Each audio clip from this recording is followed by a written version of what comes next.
Kebajikan, selamat siang dan salam sejahtera saya ucapkan kepada Ibu Radiatus Zahra selaku dosen pendidikan Pancasila dan teman-teman sekalian yang menyaksikan video ini. Perkenalkan, kami dari kelompok 2 kelas 1 AMAIS. Pada kesempatan kali ini kami akan memaparkan materi mengenai implementasi dan aktualisasi Pancasila di bidang sosial dan pajak.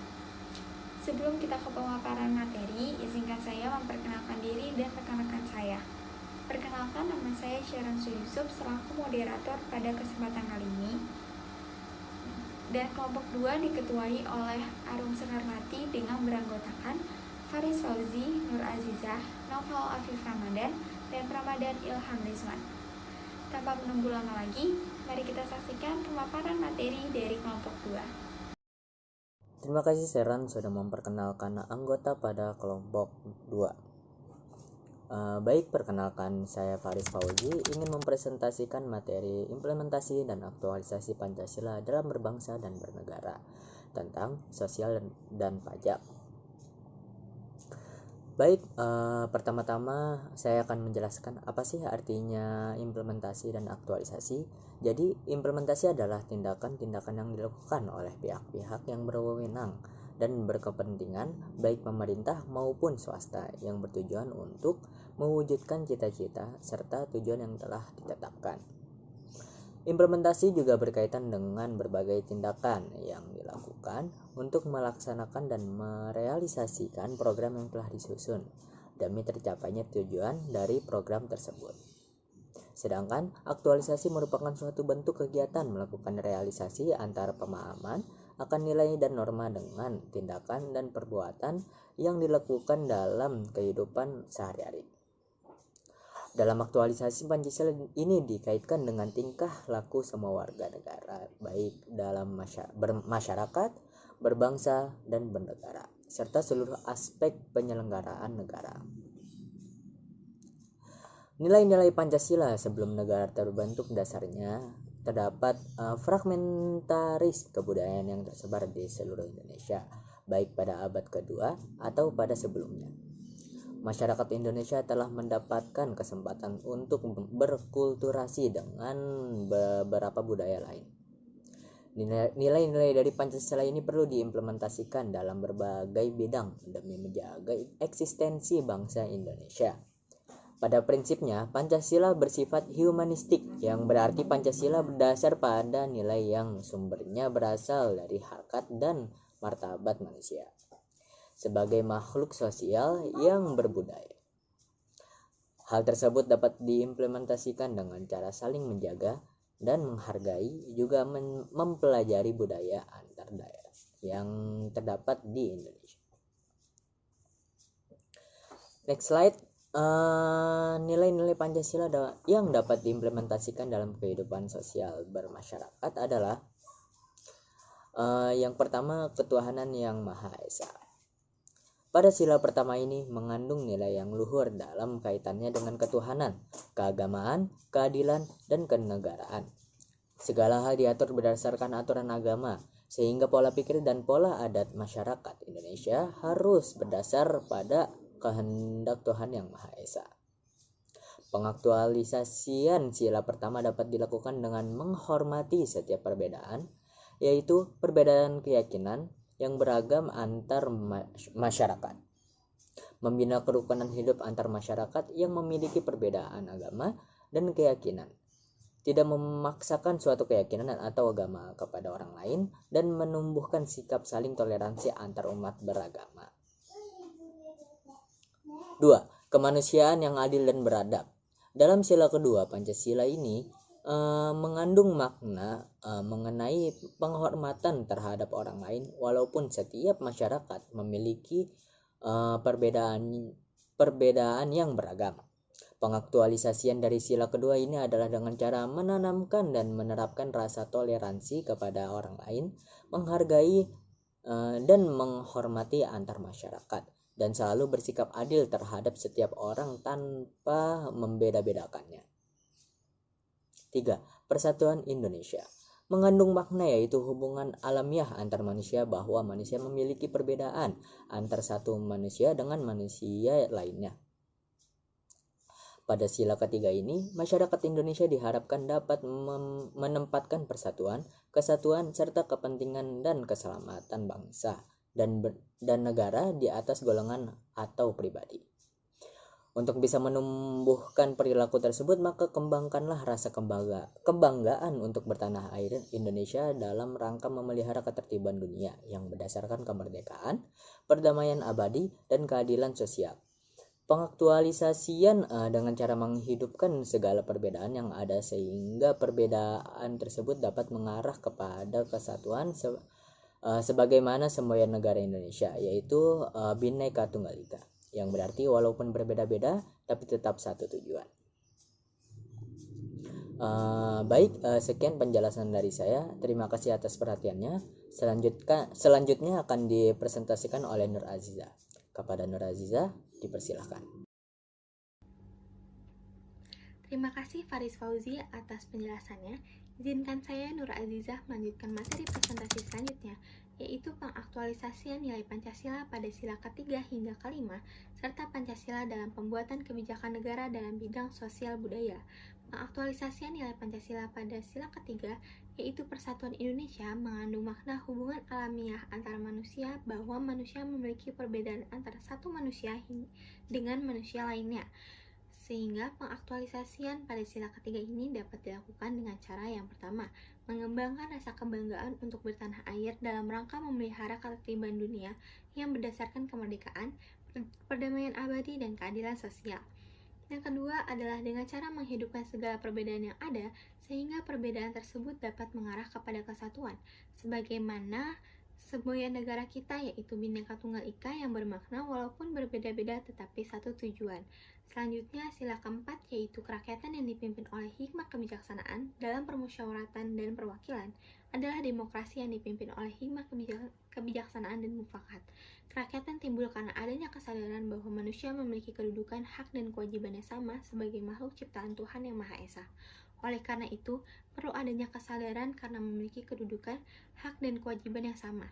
Maka pengaktualisasian sila keempat ini dapat diterapkan dengan cara tidak boleh memaksakan kehendak kepada orang lain, dan juga sebelum mengambil keputusan yang menyangkut kepentingan hidup bersama, ada baiknya diadakan musyawarah mufakat terlebih dahulu. Musyawarah mufakat ini ditimbulkan juga karena adanya semangat kekeluargaan yang merupakan ciri khas dari bangsa negara Indonesia sendiri. Yang terakhir yaitu sila kelima yang berbunyi keadilan sosial bagi seluruh rakyat Indonesia. Dalam sila kelima, masyarakat Indonesia menyadari sepenuhnya bahwa manusia memiliki hak dan kewajiban yang sama di mata hukum untuk menciptakan keadilan sosial kepada seluruh rakyat Indonesia. Maka dalam hal ini perlu sikap yang adil antara sesama dan menjaga antara hak dan kewajiban, serta menghormati harkat dan martabat orang lain. Keadilan sosial bagi seluruh rakyat Indonesia secara prinsipil mengandung dua pengertian. Yang pertama, berkaitan dengan dimensi sosial dari keadilan dalam kehidupan nasional. Keadilan sosial haruslah melingkupi seluruh rakyat Indonesia, dan ia hendaknya diterapkan dalam setiap bidang kehidupan.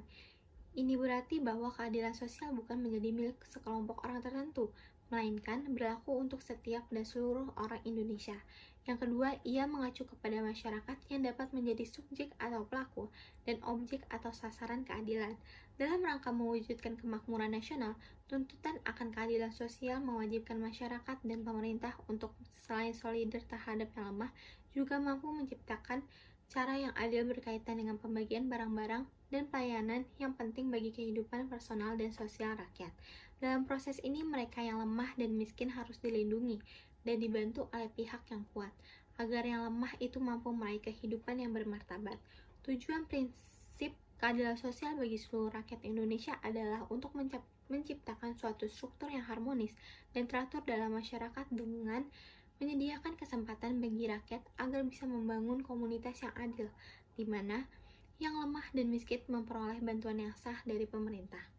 Pandangan Thomas Hobbes tentang hal tersebut, yaitu adil atau tidak adilnya suatu tindakan dan keputusan hanya berlaku di dalam atau sejauh ada masyarakat yang pelaksanaannya berdasarkan prinsip-prinsip yang disepakati bersama, sehingga tanpa ada diskriminasi berdasarkan jenis kelamin, usia, suku, ras, agama, dan golongan.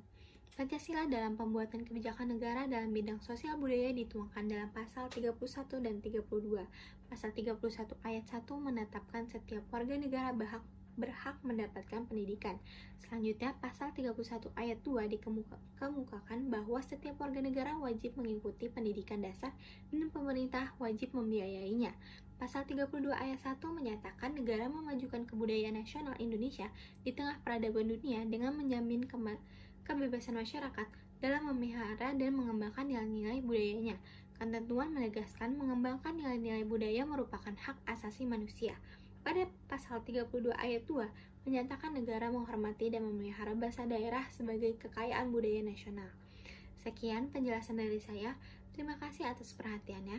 Mohon maaf bila ada penuturan kata yang salah, dan materi selanjutnya akan dilanjutkan oleh teman saya yaitu Arul.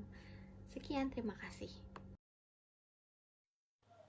Terima kasih Nur Aziza atas penjelasannya. Izinkan saya untuk melanjutkan materi presentasi, yaitu tentang pengimplementasi dan pengaktualisasian Pancasila dalam kehidupan berbangsa dan bernegara dari sisi perpajakan. Nah, selain dari segi sosial, pengimplementasi dan pengaktualisasian Pancasila dalam kehidupan berbangsa dan bernegara dapat juga dilakukan dari segi perpajakan. Nah, apakah pajak itu?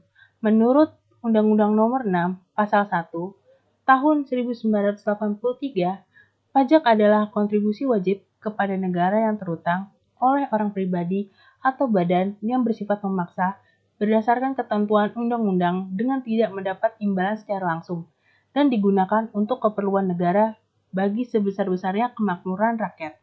Nah, oleh karena itu, pajak memiliki unsur-unsur yang melekat, seperti bersifat memaksa. Nah, sifat memaksa yang dimaksud adalah semua orang atau semua rakyat Indonesia itu wajib untuk membayar pajak.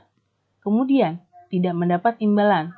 Imbalan yang dimaksud adalah berupa hadiah secara, misalnya, kita membayar pajak dan kemudian kita akan mendapatkan hadiah atau apapun. Nah, tetapi kita akan mendapatkan secara tidak langsung, yaitu adalah pembangunan infrastruktur yang maju untuk negara tentunya. Kemudian dipungut oleh pihak pemerintah, bukan dari pihak swasta, di mana kita membayar pajak wajib kepada pemerintah, bukan kepada persero ataupun kepada pihak-pihak lainnya. Di mana kita wajib membayar pajak kepada Kementerian Keuangan Direktorat Jenderal Pajak. Kemudian, pajak sendiri memiliki dua fungsi, yaitu penerimaan dan mengatur. Penerimaan atau budgeter, di mana berfungsi sebagai sumber dana yang diperuntukkan bagi pembiayaan pengeluaran pemerintah, baik pengeluaran rutin maupun pengeluaran pembangunan. Kemudian adanya fungsi mengatur atau reguleran, di mana berfungsi sebagai alat untuk mengatur atau melaksanakan kebijakan di bidang sosial dan ekonomi. Sebagai contoh, yaitu dikenakannya pajak yang tinggi terhadap minuman keras, sehingga konsumsi minuman keras dapat ditekan. Demikian pula terhadap barang mewah dan juga terhadap rokok. Nah, selain kedua fungsi itu, ternyata pajak memiliki fungsi tambahan, yaitu fungsi redistribusi, yaitu fungsi yang lebih menekankan unsur pemerataan dan keadilan dalam masyarakat. Fungsi ini terlihat adanya lapisan tarif dalam pengenaan pajak, di mana pajak yang lebih besar pastinya adalah penghasilannya lebih tinggi, dan kemudian untuk pajak yang lebih kecil dan untuk penghasilan yang lebih rendah. Kemudian, fungsi demokrasi, di mana pajak adalah salah satu penjelmaan atau wujud dari sistem gotong royong, termasuk kegiatan pemerintah dan pembangunan. Fungsi ini pada saat zaman sekarang sering dikaitkan dengan tingkat pelayanan pemerintah kepada masyarakat, khususnya pembayaran pajak. Kemudian pentingnya pajak. Dalam teori ekonomi, pajak sebagai peralihan sumber daya ekonomi dari sektor privat ke sektor publik. Artinya, pajak berfungsi sebagai alat distribusi pendapatan dari sumber daya ekonomi yang kuat ke kelompok masyarakat yang ekonominya lemah. Maka itu, negara diminta menyediakan regulasi yang dapat melahirkan ketertiban dalam pemungutan pajak. Terlihat jelas dalam bentuk kegotong royongan antar warga. Secara politik kebangsaan, kesadaran membayar pajak dimaknai sebagai bentuk komitmen semua elemen bangsa dalam memberikan dukungan politik ekonomi, yang dimana memastikan negara berdaulat secara politik, budaya, dan ekonomi. Dari aspek spiritual, pendistribusian pajak dalam bentuk pemerataan hasil-hasil pembangunan juga mencerminkan kepedulian sosial dari masyarakat mampu yang kekurang mampu dalam mewujudkan persatuan Indonesia. Alhasil, pungutan dan pemanfaatan pajak secara adil pada dasarnya merupakan implementasi dari sila-sila Pancasila. Dan kemudian, berdasarkan pasal 23A Amandemen Undang-Undang Dasar Negara 1945, yang mana dalam amandemen itu atau pasal 23A itu berisi tentang pajak dan pungutan lain yang bersifat memaksa untuk keperluan negara diatur dengan undang-undang. Yang berarti bahwa pajak merupakan peralihan kekayaan dari masyarakat ke pemerintah untuk membiayai pengeluaran negara dengan tidak mendapat kontraprestasi secara langsung atau imbalan secara langsung. Mengingat peraturan ini menyangkut hubungan hukum antara negara dengan orang pribadi atau badan yang mempunyai kewajiban membayar pajak. Baiklah, sekian penjelasan dari saya. Terima kasih atas perhatiannya. Selanjutnya akan dilanjutkan oleh teman saya, yaitu Novel Hafif Ramadan. Silakan Kak Novel. Iya, terima kasih Arum atas penjelasannya. Izinkan saya Novel Hafif Ramadan untuk menjelaskan materi selanjutnya, yaitu pajak merupakan implementasi nilai-nilai Pancasila, yakni kegotong royongan masyarakat di satu sisi, sekaligus instrumen negara dalam menciptakan keadilan sosial bagi seluruh rakyat Indonesia di sisi lainnya. Dalam sila pertama, pemungutan pajak tidak bertentangan dengan ketuhanan, karena dikatakan di semua kitab bahwa kita wajib memberikan 1/10 rezeki kita kepada orang yang tidak mampu ataupun kepentingan umum, dan tidak mendapat imbalan secara langsung. Hal ini sejalan dengan tujuan pajak karena pajak digunakan untuk bantuan biaya sekolah, pangan, dan bantuan kesehatan. Dalam sila kedua, kemanusiaan artinya bahwa perlakuan wajib pajak dilakukan dengan manusiawi, tidak melanggar HAM, dan tindakan kepada pelaku wajib pajak tidak sewenang-wenang. Sedangkan keadilan berarti bahwa orang dalam keadaan yang sama harus mendapatkan wajib pajak yang sama atau dikenakan pajak yang sama. Hubungan antara Pancasila dengan pajak merupakan wujud dari toleransi antara rakyat yang kurang mampu dengan rakyat yang mampu. Dalam sila ketiga dikatakan bahwa pajak merupakan sumber keuangan pertama yang dimana uang pajak digunakan untuk membiayai kebutuhan rakyat dan untuk menjaga keberlangsungan hidup masyarakat Indonesia. Dalam sila keempat, kerakyatan mengandung arti bahwa rakyat ikut menentukan adanya pungutan atau yang disebut pajak. Namun rakyat di sini tidak bertindak secara langsung, melainkan melalui DPR atau Dewan Perwakilan Rakyat. Sila keempat merupakan representasi di mana pajak harus diketahui oleh rakyat, karena untuk rakyat dan dari rakyat. Merupakan perwujudan sikap bijaksana dalam kehidupan bermasyarakat, berbangsa, dan bernegara dalam menentukan suatu keputusan. Contohnya, pajak tersebut. Dalam sila kelima, dengan adanya sanksi, pidana atas kealpaan atau kesengajaan terhadap wajib pajak yang melanggar ketentuan perpajakan. Selain itu juga, hasil pajak digunakan oleh seluruh masyarakat Indonesia, baik yang membayar wajib pajak ataupun tidak, seperti contoh pembangunan jalan tol, pembangunan sekolah, dan rumah sakit yang merata, maupun di wilayah yang padat ataupun wilayah terpencil. Karena pajak merupakan hal yang wajib, maka jika tidak melaksanakannya akan mendapatkan sanksi. Sanksi tersebut diatur dalam pasal 13A, pasal 15, dan pasal 25 KUP yang berisi wajib pajak yang karena kealpaannya tidak menyampaikan surat pemberitahuan atau menyampaikan surat pemberitahuan tapi isinya tidak benar sehingga dapat menimbulkan kerugian pada pendapatan negara. Jika tidak melakukannya satu kali tidak mendapat sanksi, namun jika sudah melebihi wajib melunasi kekurangan pembayaran pajak serta sanksi administrasi 200% dari jumlah sisa pajak.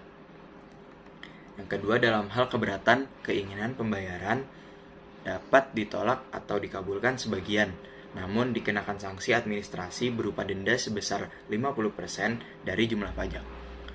Terima kasih, sekian dari saya. Selanjutnya akan dijelaskan oleh Ramdan. Assalamualaikum warahmatullahi wabarakatuh. Terima kasih atas Naufal atas penjelasannya. Izinkan saya untuk melanjutkan materi yang terakhir, yaitu adalah kesimpulan dan saran. Pancasila sebagai ideologi dan dasar negara harus menjadi jiwa yang menginspirasi seluruh pengaturan kehidupan bermasyarakat, berbangsa dan bernegara.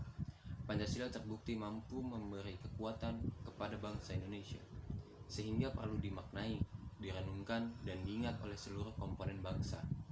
Implementasi nilai-nilai Pancasila dalam kehidupan bermasyarakat, berbangsa, dan bernegara harus diupayakan agar tidak mengakibatkan perpecahan yang merugikan setiap orang, bahkan dapat merugikan negara Indonesia. Dalam pengimplementasian nilai-nilai yang terdapat pada Pancasila harus dijalankan dan disadari oleh masyarakat Indonesia itu sendiri. Dalam hal sila kelima Pancasila, yaitu keadilan sosial bagi seluruh rakyat Indonesia, secara prinsipil mengandung dua pengertian. Pertama, ia berkaitan dengan dimensi sosial dari keadilan dalam kehidupan nasional. Ini berarti bahwa keadilan sosial bukan menjadi milik sekelompok orang tertentu, melainkan berlaku untuk setiap dan seluruh orang Indonesia.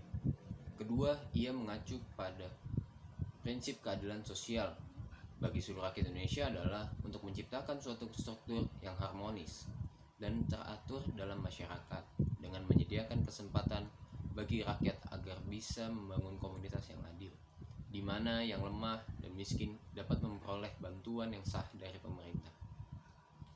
Ini berarti bahwa paling kurang ada dua kewajiban pemerintah, yakni pemerintah wajib memajukan kemakmuran sosial bagi semua rakyat, dan pemerintah wajib menjamin tingkat kemakmuran dasar atau standar minimum kehidupan manusia bagi setiap orang. Terdapat juga pokok-pokok pikiran persatuan, keadilan sosial, kedaulatan rakyat, dan ketuhanan yang Maha Esa yang terkandung dalam pembukaan Undang-Undang Dasar 1945, merupakan pancaran dari Pancasila. Saran, pemerintah sebagai pelaksana amanat dari undang-undang harus dapat menciptakan rasa keadilan sosial di tengah kesenjangan masyarakat. Pemerintah harus berperan serta secara aktif dalam hal pemenuhan hak-hak yang dijamin oleh undang-undang yang diberikan kepada rakyat agar terciptanya rasa keadilan. Akan tetapi, rakyat jangan hanya bisa menuntut untuk dilakukannya pemenuhan hak-hak tersebut, melainkan harus melakukan kewajiban-kewajiban kepada negara seperti membayar pajak. Selain menjadi sebuah kewajiban, dengan membayar pajak kita juga mengimplementasikan nilai-nilai yang terpancar dalam Pancasila, yaitu gotong royong. Terima kasih. Mohon maaf apabila ada salah kata. Saya kembalikan kepada Sharon. Sekian pemaparan materi mengenai implementasi dan aktualisasi Pancasila di bidang sosial dan pajak oleh kelompok 2. Terima kasih telah menyaksikan video ini. Kami berharap semoga apa yang kami sampaikan dapat menjadi pengetahuan dan wawasan baru untuk kita semua. Mohon maaf bila ada salah kata. Terima kasih. Wassalamualaikum warahmatullahi wabarakatuh. Om Santi Santi Om. Sampai jumpa lagi.